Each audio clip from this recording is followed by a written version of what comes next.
ماجر novel جان ہے عشقم قسم 49 writer اریجی شاہ۔ وہ سارا دن اس کے گھر گزار کر شام کو واپس آئے تھے۔ صبح ان کا ولیمہ تھا، اس لیے واپس آنا ضروری تھا، ورنہ انایا تو آنا ہی نہیں چاہتی تھی۔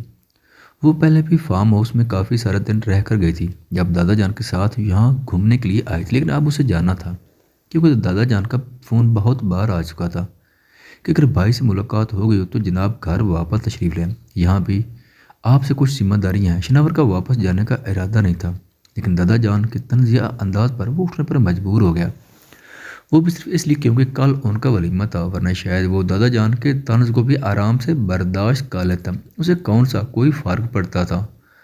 وہ تو دادا جان کی عزت کا سوال تھا، ورنہ ڈر اسے کسی کا بھی نہیں تھا، دادا جان کا بھی نہیں۔ واپسی پر بھی ان دونوں کی اسی بات پر لڑائی ہوئی تھی جس پر صبح ہوئی تھی۔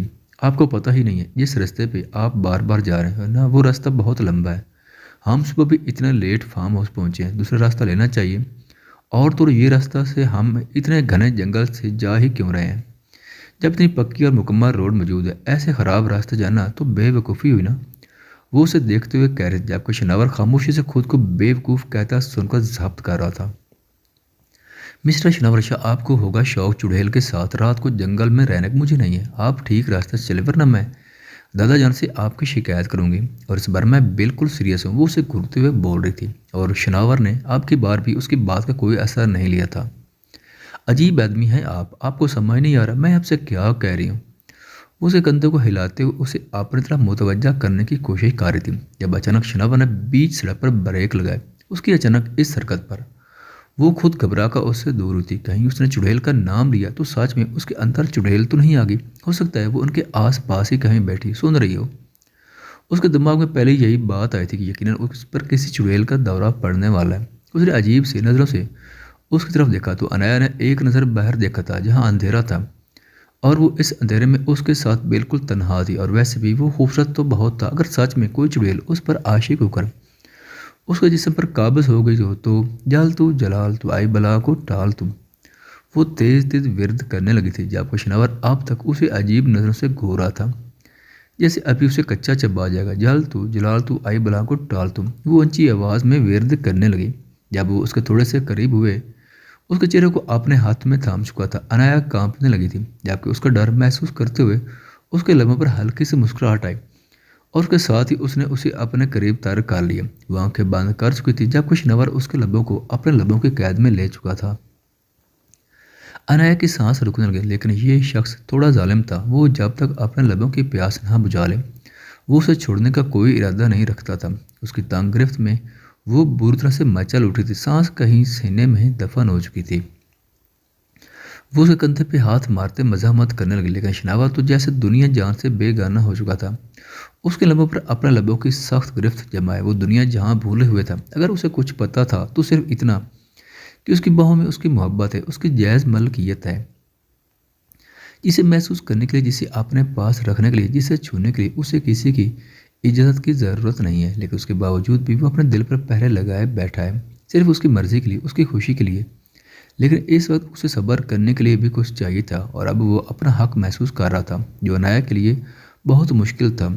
وہ اپنا آپ چھڑوانے کی ہر ممکن کوشش کر رہی تھی جب کچھ شناور خود ہی ترس کھا کر پیچھے اپنے سیٹ پر بیٹھ گیا، جبکہ انایا اگلے ہی لمحے میں چہرہ پھر کر سیٹ سے سر لگاتی گہرے گہرے سانس لینے لگی۔ شناور نے مسکرا کر اس کی طرف دیکھا تھا، وہ جانتا تھا اب وہ اس کی طرف دیکھنے کی غلطی نہیں کرے گا۔ اس نے بڑے ہی دلکش انداز میں اپنے ہونٹوں پر انگوٹھا پھیرا اور پھر گاڑی سٹارٹ کر دی۔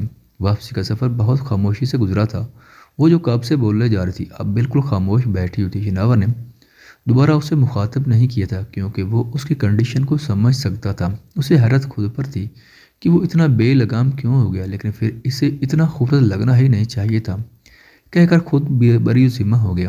انایا کو گھر لے آنے کے بعد وہ کمرے میں جانے کے بجائے دادا جان کے کمرے کی طرف چلا گیا تھا، اور اب ان سے اچھی خاصی بے عزتی کروانے کے بعد اس کا ارادہ اپنے کمرے میں جانے کا تھا۔ جب اسے مکرش سیڑھیوں سے اوپر کی طرف جاتا ہوا نظر آیا وہ بھی اسی کے پیچھے چلا گیا تھا۔ اتنی رات گئے وہ چھت پر کیوں جا رہا تھا، وہ بھی اکیلا سوچ کر وہ اس کے پیچھے ہی چلا گیا۔ مکرش نے ایک نظر اسے دیکھا اور پھر مسکرا کر اسے اوپر آنے کا اشارہ کر دیا۔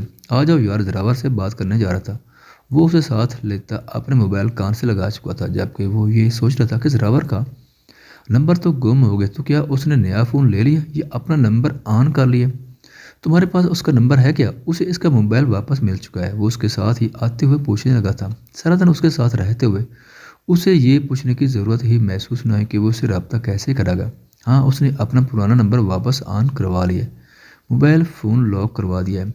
وہ جس کے پاس بھی ہوگا اس کے بھی کسی کام کا نہیں، اور انفارمیشن کے مطابق پتہ چلا کہ وہ ہمارے ہی گھر میں ہے، لیکن کہاں یہ پتہ نہیں چل سکا۔ ضرور کا کہنا ہے کہ ہو سکتا ہے کسی نوکر نے کیا، لیکن اس کو فون چوری کرنے کے بعد اسے گھر سے نکال دینا چاہیے تھا، لیکن ایسا نہیں ہوا۔ اگر تو اس کو کہیں پر صبح یا پھر وہ کہیں اور ہوتا تو ہم سمجھ سکتے تھے کہ وہ چوری ہوا ہے، لیکن وہ فون اب تک اسی گھر میں ہے، اور اسی موبائل میں ہی زراور اور زرشی کی شادی کی ساری معلومات تھیں۔ وہ نکاح کی ویڈیو، وہ تصویریں جو ان چینل پر وائرل کی گئی ہیں، وہ ساری کی ساری اس کے اسی موبائل میں تھی، اور زراور کو لگتا ہے کہ وہ موبائل کسی نے اسی نیت سے اٹھایا تاکہ وہ ان چیزوں کو وائرل کر سکے۔ ہمارے گھر میں ہمارا ایسا کوئی دشمن نہیں ہے جو اس طرح کی کوئی بھی حرکت کرتا، تو مجھے سمجھ میں نہیں آ رہا کہ یہ سب کچھ نے کیا ہے ہمارے ہی گھر میں، بھلا کوئی ہمارا دشمن کیسے ہو سکتا ہے؟ وہ اسے پوری بات بتا رہا تھا جب کشناور کی سوچ اچانک ہی یمنا کی طرف چلی گئی تھی۔ مجھے پتہ نہیں کیوں لگتا ہے کہ یہ حرکت یمنا کی ہے کہ وہ زراور سے شادی کرنا چاہتی تھی، اور زرشے کے ہوتے ہوئے تو ایسا ممکن ہی نہیں تھا۔ تو مجھے تو یہی لگتا ہے کہ یہ حرکت اسی نے ہی کی ہے، لیکن اس لڑکے کے پاس اتنا دماغ نہیں ہے کہ یہ ویڈیوز اور تصویریں وہ کسی نیوز چینل تک پہنچا سکیں۔ اس چیز کے پیچھے کسی اور کا دماغ استعمال ہوتا ہے، اور وہ تو ہر وقت چاچی کے ساتھ رہتی ہے۔ تو سچ کہو تو مجھے ان پر بھی شک ہے۔ جس دن سے انیش گھر واپس آئی وہ کچھ عجیب سی ہو گئی ہے۔ مجھے کل رات چاچا اور چاچی ایک کمرے سے لڑائی کی آواز آ رہی تھی۔ چاچی کہہ رہی تھی کہ چاچا کو اپنی جائیداد کا حصہ مانگنا چاہیے کیونکہ سب کچھ دادا جان کے ہاتھ میں ہے، تو چاچی کو تو کچھ بھی نہیں ملے گا کیونکہ چاچا کا کوئی بیٹا ہے ہی نہیں۔ اگر کل کو دادا جان کا کچھ ہوتا ہے تو ان کے حصے میں کچھ بھی نہیں آئے گا۔ مجھے ان کی باتیں بہت عجیب لگی، لیکن چاچی جان کی سوچ کو میں زیادہ دیر سو نہیں پایا۔ مجھے غصہ آنے لگا تھا، اس لیے میں اپنے کمرے میں چلا گیا، لیکن مجھے لگتا ہے کہ ممکن ہے کہ یہ سب کچھ انہوں نے کروایا ہو یا ان کا کوئی ہاتھ ہو۔ باقی تم بہتر جانتے ہو، میں کمرے میں جا رہا ہوں۔ انایا انتظار کر رہی ہوں گی۔ وہ اپنی بات مکمل کرتا سیڑھیاں اتر گیا تھا، جبکہ مقرش گہری سوچ میں تھا۔ چاچی بیگم اس حد تک جا سکتی تھی کہ وہ اپنے ہی خاندان کو نیوز چینل پر بدنام کرنے کی کوشش کرے۔ اگر ہاں تو یہ بات اسے چچا جان سے نہیں چھپانی چاہیے۔ اتنے سالوں میں چاچی جان کے ساتھ رہتے ہوئے وہ ان کی نیت اور سوچ کو بہت اچھے طریقے سے سمجھتا تھا، بلکہ وہ ہی نہیں، تمام افراد یہ بات بہت اچھے طریقے سے سمجھتے تھے کہ چاچی بیگم کس طرح کی خاتون ہے۔ یہی وجہ تھی کہ کوئی ان پر اعتبار نہیں کرتا تھا، اور نہ ہی وہ ان پر اعتبار کر سکتا تھا۔ لڑکی، یہ کیا طریقہ ہے؟ تو ایک جگہ پر ٹیک کر بیٹھتی کیوں نہیں؟ کبھی یہاں تو کبھی وہاں، آخر مسئلہ کیا ہے تمہارے ساتھ؟ مجھے اس طرح کے چال چلن پسند نہیں ہے۔ دادا جان کی غیر موجودگی میں اس گھر کی سربراہی میرے ہاتھ ہوتی ہے، اور میں اس طرح کی چیزیں برداشت نہیں کرتی۔ نہ وقت پر اٹھتی ہو، نہ تم وقت پر سوتی ہو، نہ ٹھیک سے تم ناشتے کی میز پر پہنچتی ہو۔ لڑکی، ہر کوئی تمہارا منتظر بیٹھا رہتا ہے۔ لڑکی، خود بھی تو عقل کے ناخن لو۔ یہ تربیت کی ہے تمہاری خالہ نے، تمہاری۔ وہ اپنے کمرے کی طرف جا رہی تھی جب اچانک چاچی بیگم نے اس کا راستہ روک لیا۔ وہ انہیں دیکھ چکی تھی، انہیں سمجھ چکی تھی، لیکن براہ راست ان کی ملاقات پہلی بار ہی ہو رہی تھی۔ یہ عورت تھی اس کی ماں کی سوتن، جس سے وہ نہ جانے کتنے سالوں سے بے تحاشا نفرت کرتی تھی، اور آج اس سے ملنے کے بعد اسے یہی لگ رہا تھا کہ وہ نفرت کے ہی قابل ہے۔ وہ کتنی ہی دیر آنکھوں میں نفرت لیے اسے دیکھتی رہی، لیکن پھر اچانک ہی اس کی آنکھوں میں آنسو بھر آئے۔ وہ اپنے آنسو صاف کرتی ان کے سامنے ہاتھ جوڑ چکی تھی۔ چاچی بیگم تو اس کی بدلتی صورت دیکھ کر پریشان ہو گئی تھی۔ آئی ایم سوری آنٹی، مجھے نہیں پتا تھا۔ یہ گھر آپ کے اصولوں کے مطابق چلتا ہے، مجھے معاف کر دیجیے، میں آئندہ ایسا نہیں کروں گی۔ وہ موٹے موٹے آنسو کے ساتھ معافی مانگ رہی تھی جبکہ چاچی بیگم کی گردن ہی اکڑ گئی۔ وہ تو ایک ہی روز میں اسے آسمان سے زمین پر گرا چکی تھی۔ وہ اب تک اسے بہت ہی کوئی چالاک لڑکی سمجھ رہی تھی، لیکن اب ان کی غلط فہمی میں دور ہو چکی تھی۔ یہ تو بہت ہی زیادہ اچھا ہو گیا تھا۔ اب وہ اس لڑکی کو اپنے پیروں کی جوتی کے نیچے رکھنے کا ارادہ رکھتی تھی، لیکن اس سے پہلے کہ وہ مزید اکڑ کر کچھ بھی کہہ رہی تھی، پیچھے سے مہربان شاہ کی آواز نے ان کے رونگٹے کھڑے کر دیے۔ تمہاری ہمت کیسی میری بیٹی سے اس لہجے میں بات کرنے کی؟ وہ کیا تمہیں کوئی ملازم لگتی ہے جس پر تم اس طرح سے چلا رہی ہو، سختی کر رہی ہو؟ تم بھی اس گھر کا ایک فرد، کوئی مالک نہیں ہو اس گھر کی جو میری بیٹی سے اس طرح سے بات کروں گی۔ کیا غلطی کی ہے اس نے جو تم اس پر بد لحاظی سے چلا رہی ہو؟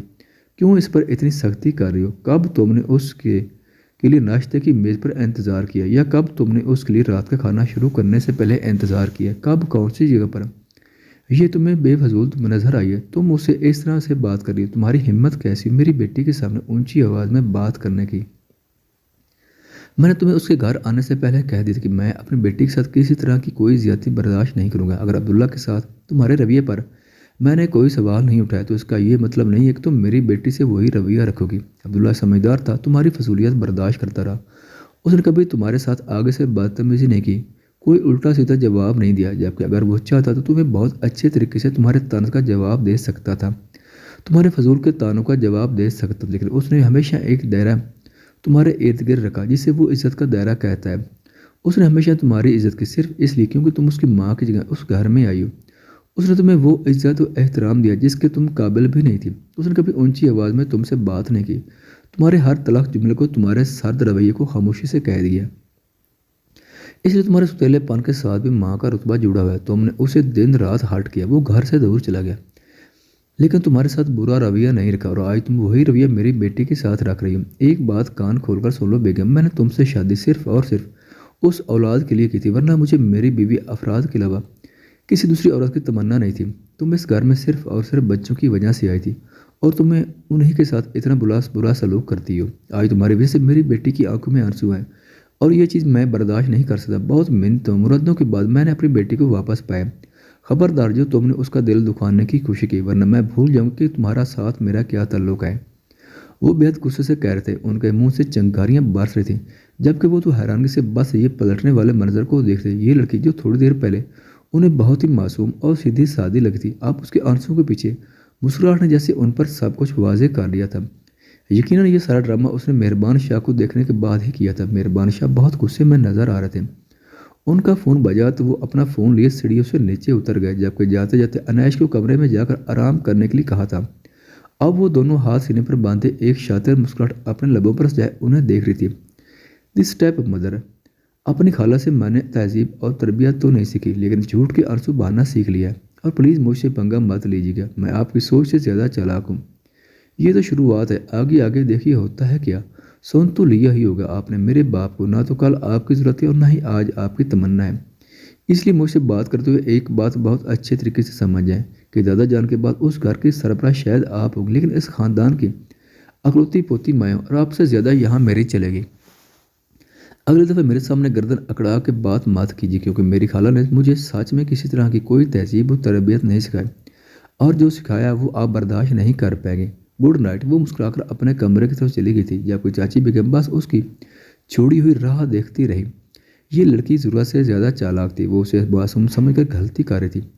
اگر اس کی ماں نے اس کے باپ کو ایک ہی نظر میں اپنا نہ بنایا ہوتا تو شاید وہ اس کی ماں کی جگہ نہیں بلکہ اپنی جگہ یہاں آتی، لیکن یہ بھی قدرت کا ایک کھیل تھا۔ مہربان شاہ نے افرا سے شادی کر لی، اور ان کی شادی ان گھر والوں نے کسی اور آدمی سے کر دی۔ شاید کہ شادی کے 11 سال بعد جب انہیں کوئی اولاد نہ ہوئی، شوہر اور سسرال والوں کے لائے سے تانگ آ کر طلاق لے کر بیٹھے تو وہی شخص اس کے نصیب میں واپس لکھ دیا گیا، لیکن 2 بچوں کے ساتھ نہ اس کی اپنی کوئی اولاد تھی اور نہ ہی اسے بچوں سے کوئی لینا دینا۔ انیش تو اس کے نکاح والے دن ہی غائب ہو چکی تھی، جبکہ عبداللہ کوئی بالکل چھوٹا سا معصوم بچہ نہ تھا، بلکہ وہ 11 سال کا اچھا خاصا سمجھدار بچہ تھا، جس نے شروع میں اس کے وجود میں اپنی ماں کو ڈھونڈنے کی کوشش کی، لیکن جلد ہی اسے احساس ہو گیا کہ نہ تو اس عورت میں وہ اپنی ماں پا سکتا ہے اور نہ ہی اس عورت کو اولاد کی کوئی خواہش ہے۔ اس کے سرد تلخ رویے نے عبداللہ کو اپنے آپ ہی اس سے دور کر دیا تھا۔ وہ تقریباً 6 ماہ ان کے پاس رہتا اور پھر اپنی پڑھائی کے لیے ہاسٹل چلا گیا۔ اس کی واپسی ہوئی تب بھی اس عورت کا رویہ اس سے کافی لیا دیا تھا، اور پھر وہ اکثر اس کی ماں کے بارے میں ایسے الفاظ کہہ جاتی کہ وہ سن کر رہ جاتا، لیکن آگے سے اس نے کبھی ان کے ساتھ کوئی بدتمیزی نہیں کی تھی، نہ ہی اس عورت کے ساتھ برا رویہ رکھا تھا، اور نہ ہی کبھی اس کی شکایت اپنے باپ سے کی تھی۔ وہ اپنے گھر میں کسی طرح کی کوئی لڑائی نہیں چاہتا تھا، جبکہ اس کی اس بات کو چاچی بیگم بہت اچھے طریقے سے سمجھ گئی تھی۔ وہ اکثر اسے ٹارچر کرنے لگی تھی، اسے اس کی ماں کے نام پر تانگ کرتی، اور اکثر تو یہ کہتی تھی کہ تمہاری ماں بھاگ کر یہاں آئی تھی، اور وہ خاموشی سے ہر بات برداشت کر جاتا۔ پھر وہ اپنی ہائر اسٹڈی کے لیے امریکہ چلا گیا، اور پھر جب اس کی واپسی ہوئی تو اس نے خود ہی چاچی بیگم سے اپنا تعلق ختم کر لیا۔ وہ نہ تو اس جگہ جاتا تھا جہاں وہ پائی جاتی تھی، اور نہ ہی خود سے کبھی انہیں مخاطب کرتا تھا۔ اس طرح سے یہ ستیلے پن کا رشتہ پیدا ہی نہیں ہوا، لیکن وہ ان کی سوچ سے کہیں درجے آگے نکلی تھی۔ لیکن آج اسے ایک اور بات پتہ چلی تھی، مہربان شاہ عبداللہ کے ساتھ اس کے رویے سے واقف تھے۔ شاید یہی وجہ تھی کہ مہربان شاہ نے بھی کبھی انہیں کوئی اہمیت نہیں دی تھی۔